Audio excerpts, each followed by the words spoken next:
pendidikan pemangkin kemajuan dan perpaduan.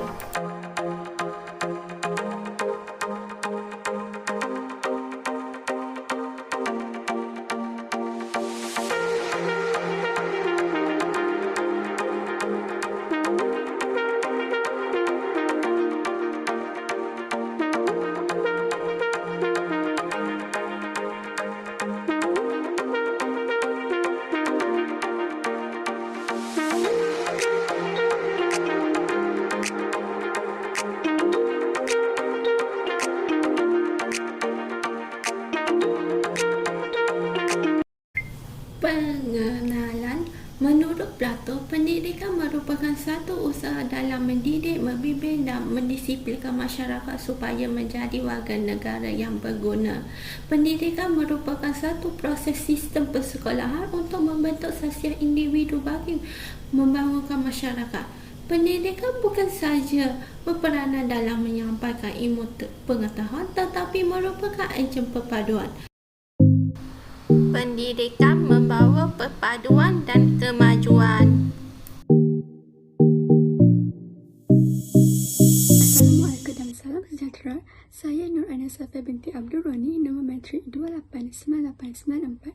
Saya akan membentangkan bagaimana dasar sekolah wawasan mampu memperkukuhkan perpaduan dalam kalangan rakyat Malaysia yang berbilang kaum. Sekolah wawasan ialah sekolah integrasi yang menempatkan beberapa buah sekolah yang berbeza aliran di dalam satu kawasan yang sama. Sekolah-sekolah yang terlibat ialah sekolah kebangsaan, sekolah jenis kebangsaan Cina dan juga sekolah jenis kebangsaan Tamil. Dengan penyatuan ketiga-tiga sekolah di sebuah kawasan yang sama ini, dipastikan akan berlakunya pertemuan etnik oleh para pelajar yang berbilang masa dari ketiga-tiga sekolah tersebut. Para pelajar akan berkongsi segala kemudahan-kemudahan asas seperti padang permainan, dewan, pusat sumber, kantin dan sebagainya. Hal itu secara tidak langsung akan terjalinnya perpaduan antara pelajar. Contohnya, apabila berkongsi menggunakan padang permainan, pelajar pasti akan bermain bersama-sama tanpa mengira bangsa. Bahasa kebangsaan atau dikenali sebagai bahasa Melayu merupakan lingkup rangka yang sangat luas. Diajar sebagai satu mata pelajaran di sekolah atau dijadikan sebagai bahasa pengantar. Kedudukan bahasa Melayu sebagai bahasa kebangsaan telah termabur di perlembagaan persekutuan. Bahasa Melayu telah menjadi bahasa pengantar di semua institusi pendidikan di Malaysia. Penubahan Universiti Kebangsaan Malaysia iaitu UKM telah menunjukkan bahasa Melayu dapat digunakan sebagai bahasa pengantar sebagai ilmu pengetahuan sepenuhnya. Semua etnik pada masa dahulu telah mengiktirafkan betapa pentingnya bahasa Melayu pada zaman dahulu. Bahasa Melayu memainkan peranan yang penting dalam menyatu padukan penduduk di tanah Melayu yang berasal daripada pelbagai kaum dan etnik. Mengetahui dan mempelajari tentang sejarah bahasa Melayu sebagai pekembang kepada bahasa Melayu amatlah penting. Penggunaan bahasa ini dapat menguatkan perpaduan kaum. Aisyah binti Muhammad Rani. Hari ini saya akan membentangkan tentang peperiksaan yang seragam. Rancangan kerajaan untuk menyeragakan kurikulum diperkukuhkan lagi dengan membuat peperiksaan seragam. Terdapat 3 aspek yang sama, iaitu soalan, tarikh dan jadual. Okey, ketiga-tiga ini diletakkan oleh Kementerian Pelajaran Malaysia. Dapat 3 kebaikan yang akan diperoleh melalui peperiksaan seragam. Antaranya, para pelajar dapat berdaya sains secara sihat untuk mendapatkan keputusan yang lebih cemerlang. Yang kedua, kita dapat menilai tahap sistem pendidikan di negara kita. Dan yang ketiga, kita juga dapat melahirkan generasi muda yang lebih terdidik. Okey, yang seterusnya ialah program rancangan integrasi murid untuk perpaduan ataupun REMOVE. REMOVE ialah satu program yang menggalakkan penglibatan masyarakat setempat, para guru, kerjasama murid-murid dalam kegiatan-kegiatan khas serta penggunaan bersama, kemudahan peralatan, pengembangan tenaga dan kepakaran. Terdapat pelbagai aktiviti yang dijalankan, antaranya ialah aktiviti sambutan perayaan, perhimpunan patriotik dan aktiviti kemasyarakatan. Aktiviti kokurikulum.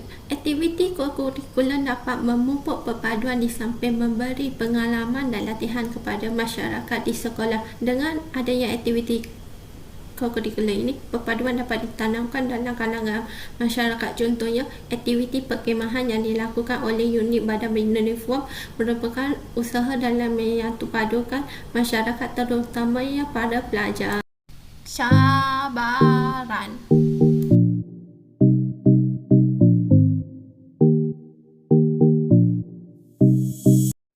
Cabaran pertama yang mengelakkan taraf pendidikan menjadi pemangkin kemajuan dan perpaduan negara ialah kekurangan dana yang dialami oleh kalangan masyarakat, terutamanya pelajar-pelajar dari keluarga miskin atau berstatus rendah kerana mereka tidak dapat menampung kos pendidikan walaupun yuran-yuran sekolah dikawal oleh kerajaan dan pelbagai bantuan diberi untuk mendapatkan pendidikan. Hal ini menyebabkan generasi muda terpinggir daripada manfaat pendidikan yang mementingkan kemajuan dan perpaduan negara dan juga mewujudkan jurang ketidaksamaan antara masyarakat yang berpendidikan dan tidak berpendidikan.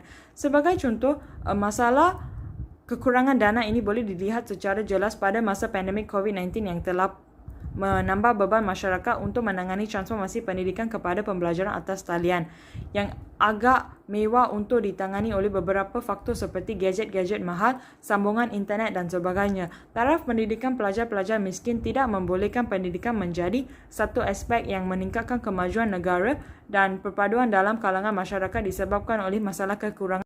Tiga yang mengelakkan taraf pendidikan menjadi pemangkin kemajuan dan perpaduan negara adalah kesukaran untuk menerima perubahan yang drastik.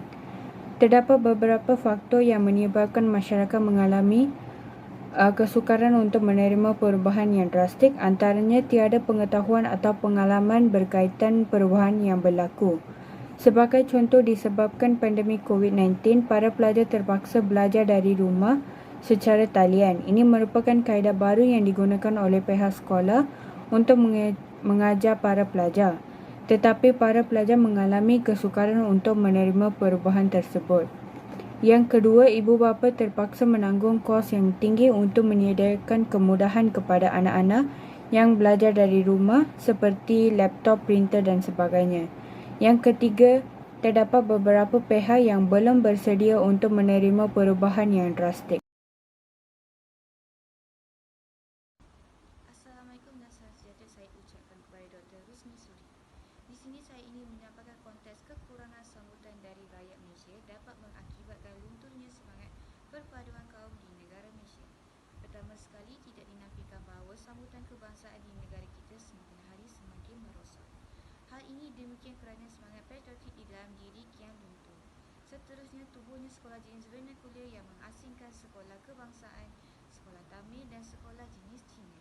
Hal ini dapat mengakibatkan sukarnya untuk bertutur dengan baik dan fasih di antara satu sama lain. Yang terakhir sekali adalah kurangnya nilai pendidikan sivik yang diterapkan di peringkat awal persekolahan.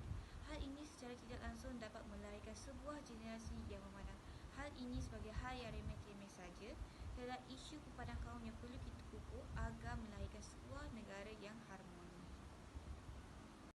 Walaupun sistem pendidikan di negara Malaysia telah melalui pelbagai proses penambahbaikan dan perubahan, tetapi matlamat utama negara iaitu menyelaraskan sistem pendidikan masih tidak dapat dicapai.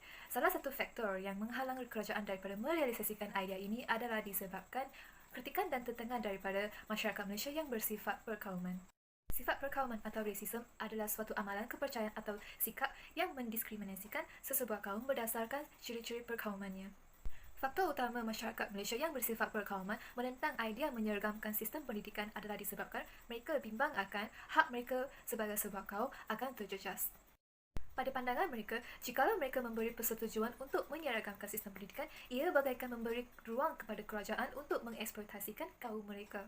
Faktor lain yang menyebabkan mereka menentang idea menyeragamkan sistem pendidikan di negara Malaysia adalah pengalaman mereka sendiri, walaupun konsep ketuanan Melayu menekankan hak orang Melayu sebagai pendidikan adalah aset penting negara. Kerajaan Malaysia telah berusaha keras untuk meningkatkan taraf pendidikan di negara kita. Walau bagaimanapun, usaha ini tidak akan berjaya jika masyarakat Malaysia tidak memberi kerjasama. Oleh itu, saya sangat berharap masyarakat Malaysia dapat berganding bahu seiring dengan usaha kerajaan melalui dasar-dasar dan rancangan baru. Kerjasama daripada rakyat Malaysia amat